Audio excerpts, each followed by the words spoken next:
thank you so much. I certainly think this is a wonderful event, and thank you for inviting us to be a part of it.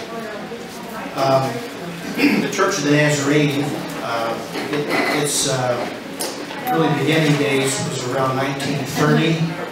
There was a small group of Christian people in Marseilles that planned a tent revival meeting.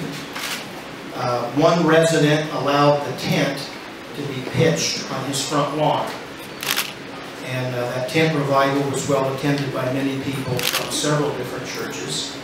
The meeting was successful, and then a non-denominational group was formed. And I think about this day in which we live, in which there are quite the emergence of non-denominational groups. Well, here was one that began back in 1930, a non-denominational group. So, well, anyway, when the tent revival was over, this little group still wanted to have services, so they rented a hall over a cigar store in downtown Marseilles. Charter member Lois Combs, she wrote about all of this. Two women stood in back of the work with their time and finances.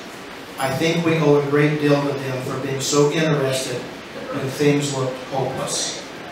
But there were a few people who were willing to carry on. And I realized those two, whoever those two women were, we had no idea who they were. I don't have any idea, nor does anyone in the church. But two unnamed women that God used to begin this work anyway. The Universal Church came up for sale. That's this band purchased it. And again, charter member Mrs. Combs wrote, "We got the church, which was a lighthouse for many years, and it was right there on Bluff.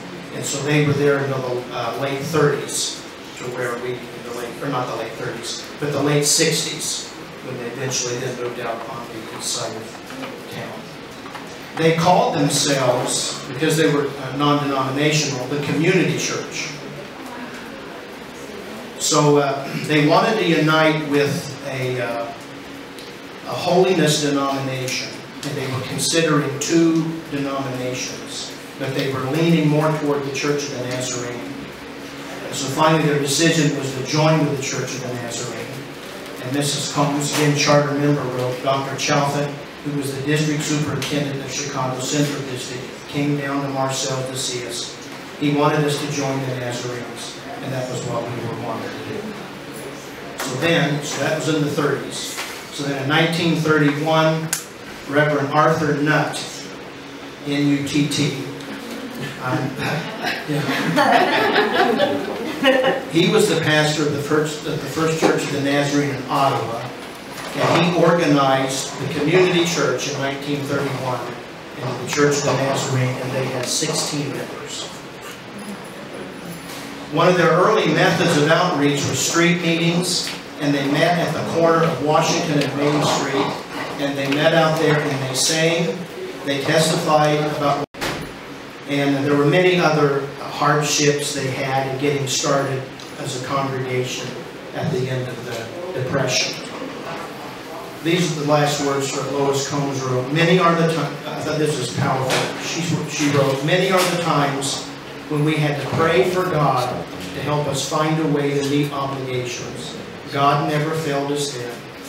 Sometimes it would mean to take a basket of coal from your own coal bin, which was perhaps not so huge. At that time, we never thought it as a sacrifice, as we were doing it to keep God's word. And so from those very humble, small beginnings, just one item currently that you might find interesting. The Church of the Nazarene has always been a very mission-minded church. We support missionaries all over the world. And our church now, just think about from these very humble beginnings, our church now, for the 30th consecutive year, have given over 10% of the amount of money that we raise to world evangelization. Now, they had done it previous years, but this was 30 consecutive years that they've given it to mission work. So when you think all the things that you could use that for here locally, for your church, we've given that away. So thank you very much.